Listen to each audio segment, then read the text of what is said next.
प्रिय विद्यार्थियों नमस्कार। आज हम बात कर रहे हैं व्यंजना शब्द शक्ति। पिछले दो वीडियो में हमने शब्द शक्ति की परिभाषा, उसके भेद, अभिधा शब्द शक्ति और लक्षणा शब्द शक्ति के बारे में अध्ययन कर लिया था। आज जो बात कर रहे हैं व्यंजना शब्द शक्ति के बारे में, सबसे पहली बात लेते हैं इसकी परिभाषा की। हालांकि परिभाषा मैंने पहले ही स्पष्ट कर दिया था कि जो सबसे पहला अपना वीडियो था उसमें बहुत ही सरल तरीके से इस बात को प्रस्तुत किया गया था कि शब्द शक्ति की परिभाषा के माध्यम से ही तीनों जो शब्द शक्तियां हैं उनकी परिभाषाएं भी स्पष्ट हो जाती हैं। फिर भी मैं आपको पुनः ये बात याद दिला देता हूं और एक बार फिर से मैं इस बात को प्रस्तुत कर रहा हूं। और यहां पर हम इस बात को यूं कहेंगे कि वह शक्ति जिसके द्वारा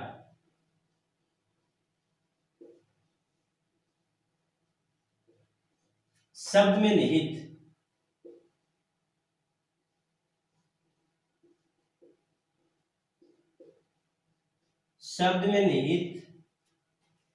व्यंग्यार्थ का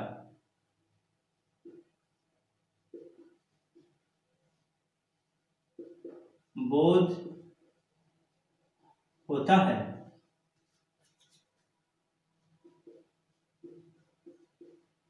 उसे व्यंजना शब्द शक्ति कहते हैं।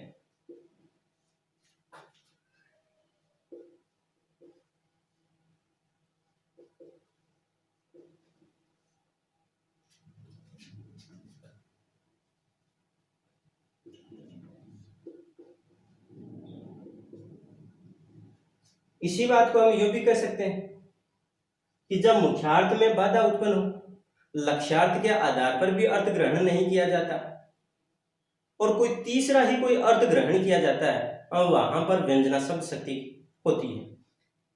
यानी कि मुख्यार्थ और लक्ष्यार्थ ये दोनों ही जहां पर अर्थ देने में असमर्थ हैं,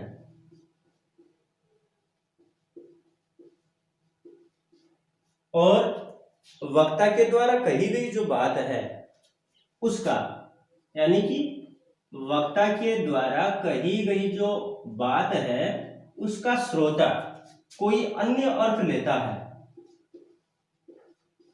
तो वहां पर व्यंजना शब्द शक्ति होती है। वहां पर व्यंजना शब्द शक्ति होती है। ये मूल बात यहां पर है। इस शब्द शक्ति के दो भेद हैं। व्यंजना शब्द शक्ति के दो भेद हैं।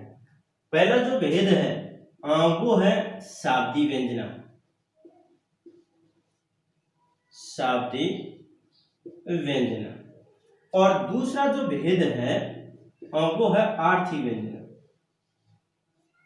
शाब्दी व्यंजना और आर्थी व्यंजना। इस बात को हमने स्पष्ट कर लिया। पहले ये बात तो स्पष्ट हो गई कि जहां पर मुख्यार्थ और लक्ष्यार्थ अपना अर्थ देने में असमर्थ हो जाते हैं और या उनको आधार बना करके अर्थ ग्रहण नहीं किया जाता, कोई तीसरा ही अर्थ जब ग्रहण किया जाता है वो वहां पर व्यंजना शब्द शक्ति होती है। एक है शाब्दी व्यंजना और दूसरी है आर्थी व्यंजना। एक तो शाब्दी व्यंजना और दूसरी आर्थी व्यंजना। सबसे पहले जो हम बात करेंगे वो बात करेंगे शाब्दी व्यंजना की।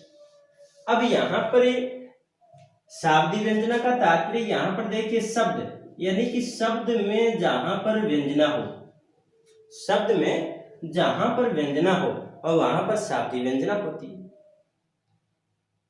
कि वह शक्ति जिसके द्वारा शब्द में निहित जो अर्थ है वो शब्द के आधार पर अगर ग्रहण किया जाता है तो वहां पर शाब्दी व्यंजना होती है। और इस बात को आप निश्चित रूप से मानिएगा कि जहां पर श्लेष अलंकार होता है और वहां पर ये शाब्दी व्यंजना शब्द शक्ति होती है। उदाहरण के लिए हम बात करते हैं इनके संबंध में।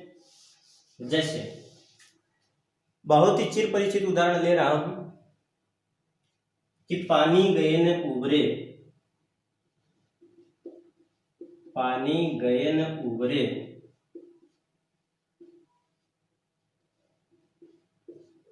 मोती मानस चूर्ण, मोती मानस चूर्ण। यहां पर जो व्यंजना है वो व्यंजना यहां इस पानी शब्द में है, क्योंकि व्यंजना शब्द शक्ति के साथ में एक बात जुड़ी होती है कि जो अर्थ है वो हमेशा काल, परिस्थिति, इनके संदर्भ में ही यानी कि यह अर्थ ग्रहण किया जाता है, कि काल और परिस्थिति के संदर्भ में उस अर्थ को ग्रहण किया जाता है। अब यहाँ पर जैसे पानी शब्द है तो इसके तीन यहाँ अर्थ हो गए, मोती के लिए चमक के रूप में, पानी या मानस के लिए इज्जत के रूप में, और चूर्ण के लिए जल के रूप में। दूसरा उदाहरण लेते हैं। दूसरा उदाहरण है कि चिरजीवो जोरी जुड़े, चिरजीवो जोरी जुड़े, चिरजीवो जोरी जुड़े, क्यों न सने है गंभीर।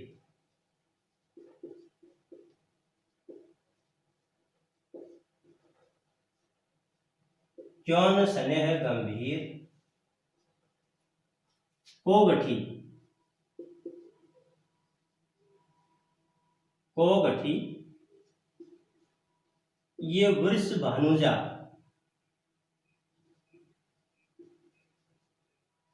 वृष भानुजा वे हलधर के वीर, वे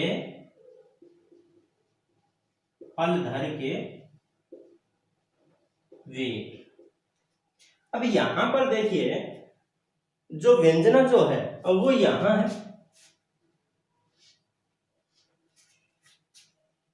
कि वर्ष भानुजा, तो वर्ष भानुजा के दो अर्थ हैं यहां पर, एक तो है वर्षभ जोड़ अनुजा यानी कि गाय, बैल की बहन, इसको यूं कहते हैं अपन, बैल की बहन अर्थात गाय।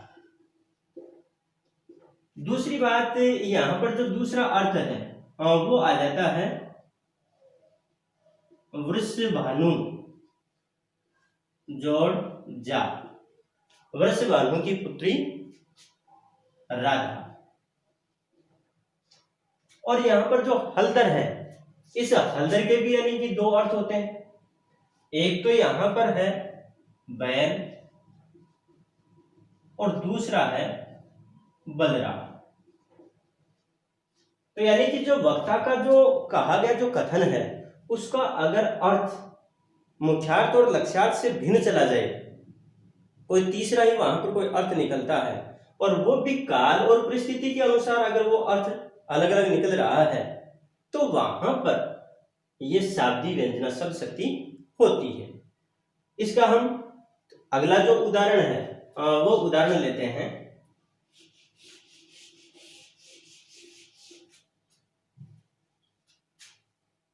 तीसरा जो इसका उदाहरण है वो उदाहरण है कि कौन द्वार पर,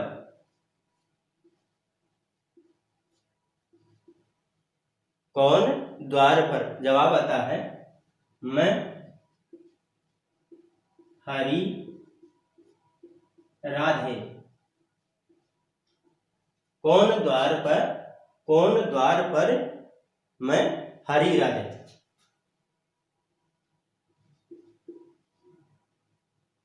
तो उधर से यानी कि जवाब मिलता है तो जाओ वन, तो जाओ वन को, जाओ वन।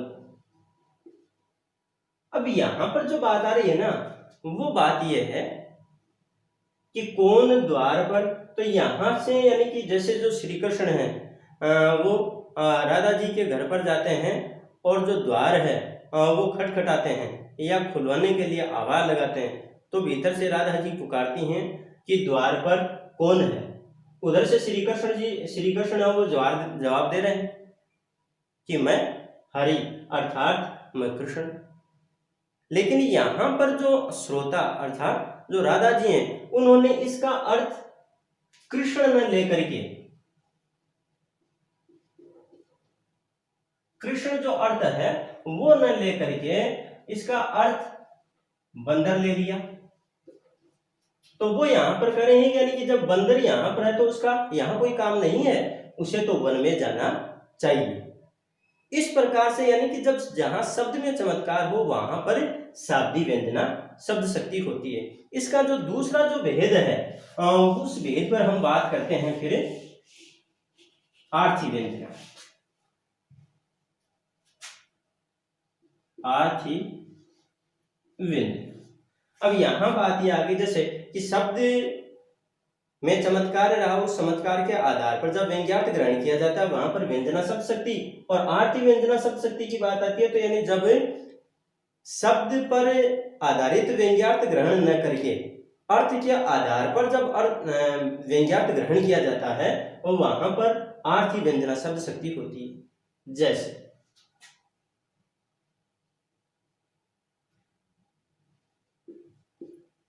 शाम हो गई,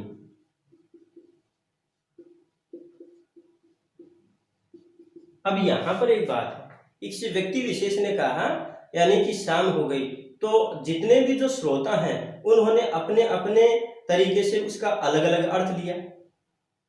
किसी ने ये सोचा कि अब खेत में काम करने वाला जो किसान है उसने सोचा कि अब मुझे घर चलना चाहिए, काम छोड़ देना चाहिए। जो पंडित है उसने ये सोचा कि अब मुझे पूजा पाठ करनी चाहिए।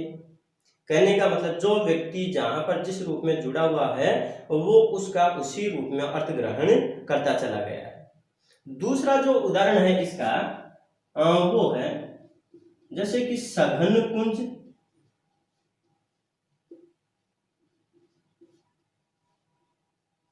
छाया सुखद, सघन कुंज छाया सुखद, शीतल सुरभि समीर, शीतल सुरभि समीर।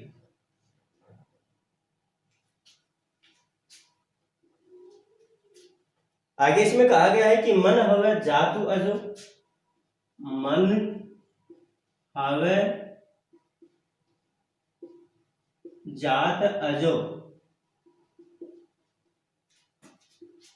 ऊही जमुना के तीर, ऊही जमुना के तीर।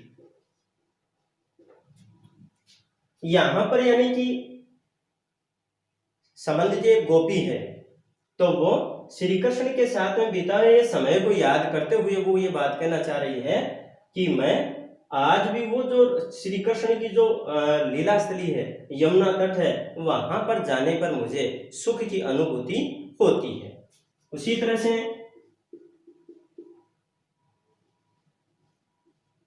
कुम्हार ने कहा बेटी बादल हो गए, बेटी बादल हो गए। यहां जो बात है वो बात है कि जैसे ही कुम्हार ने अपनी बेटी को संबोधित करते हुए कहा कि बेटी बादल हो गए, इसका तात्पर्य ये हुआ कि बेटी इस बात को तुरंत समझ लेती है कि जो कच्चे जो अपने मटके हैं उनको भीतर रख देना चाहिए, नहीं तो वर्षा के कारण क्या है कि वो नष्ट हो जाएंगे। अगला जैसे उदाहरण ले रहे हैं, साहब 5 बज गए, साहब 5 बज गए। उसी तरह से आगे उदाहरण हम ले रहे हैं, जैसे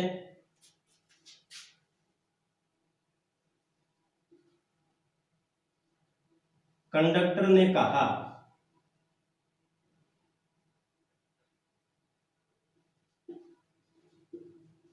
कहा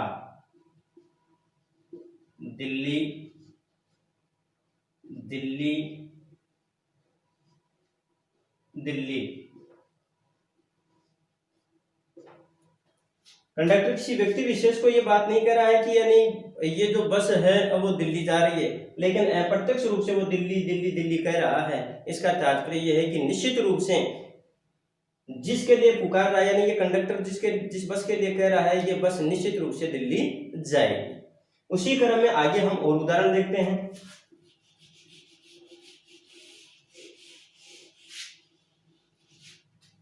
अगला उदाहरण जैसे कि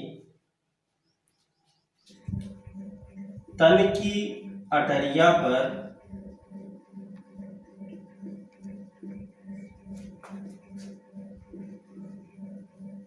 चढ़ी आई घाम,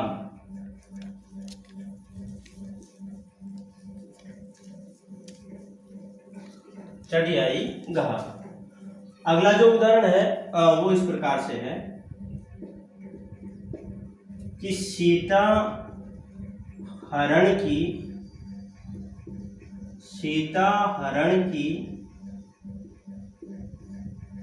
बात सुनी,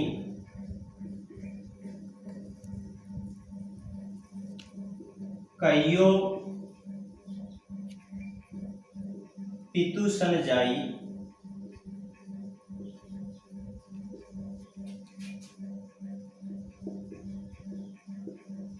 जो मैं राम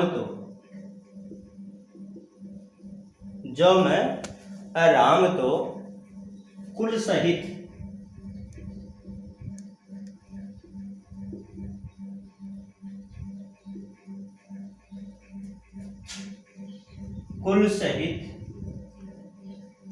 दशानन कही आई। उसी प्रकार से अगला जो उदाहरण है वो इस प्रकार से हो जाएगा,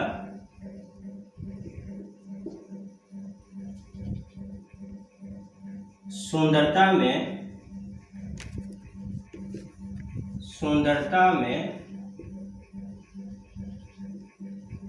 कमल तो कमल ही है, सुंदरता में कमल तो कमल ही है। अगला उदाहरण, सूर्य सिर पर आ गया। कहने का मतलब है इस प्रकार के बहुत सारे उदाहरण हैं और यहां पर जैसे तन की अटरिया पर चढ़ी आई घाम, तो तन की अटारी पर धूप चढ़ी आई यानी कि चढ़ गई या धूप आ गई है। इसका जो भावार्थ है वो ये है यानी कि अब शारीरिक रूप से वृद्धावस्था आ गई है। यहाँ पर धूप चढ़ने का मतलब है कि शारीरिक रूप से अब वृद्धावस्था आ गई है। उसी तरह से जो अगला जो उदाहरण है, जैसे सीता हरण की बात सुनी, कहियो पितु सन जाई, जो मैं राम तो कुल सहित दशानन कही आई। कि वास्तव में कि जो रावण है यानी रावण का मैं वध कर दूंगा और तत्पश्चात यानी कि वध करने के पश्चात उसका उद्धार हो जाएगा। वो पिताजी के पास जाकर के सीता हरण का सारा वरदान स्वयं ही वो कर देगा। यहाँ पर ये जो व्यंजना इसमें छिपी हुई है। अगला जैसे कि सुंदरता में कमल तो कमल ही है। अब यहाँ पर बात जो आई है यानी कि कमल की अपनी एक अनुपम विशेषता बताइए। यहाँ व्यंजना है और वो ये कि वह पंख में होते हुए भी, कीचड़ में होते हुए भी अपने आप को शुद्ध और पावन बनाए रखता है। अगला जैसे कि उदाहरण यहाँ पर है कि सूर्य सिर पर आ गया। तो सूर्य सिर पर आने का मतलब ऐसा तो है नहीं कि जो सूर्य है वह सिर पर ही आ गया। यहाँ इसकी जो भावार्थ है या इसमें व्यंजनात्मकता है वो ये है कि अब दिन को उगे हुए, या फिर यूँ कहें कि दिन का जो उदय, सूर्य का जो उदय है वो हुए बहुत समय हो गया, अब हमें उठना चाहिए या किसी कार्य के लिए आगे बढ़ना चाहिए। कहने का तात्पर्य यहाँ पर यह है प्यारे विद्यार्थियों कि अलग अलग जो उदाहरण हैं वो हमें बहुत सारे देखने को मिलेंगे, फिर भी मुख्यतः इसके माध्यम से हम ये बात समझ सकते हैं व्यंजना शब्द शक्ति में कि जिस समय यानी कि मुख्यार्थ में बाधा उत्पन्न हो जाती है, लक्षणों के आधार पर अर्थ ग्रहण नहीं किया जाता है और कोई अन्य ही अर्थ अगर स्वीकार किया जाता है या अन्य ही जो अर्थ है वो लिया जाता है, वहां पर व्यंजना शब्द शक्ति होती है। इसमें मूल रूप से जो बात है वो बात है कि काल और परिस्थिति के अनुसार होता है।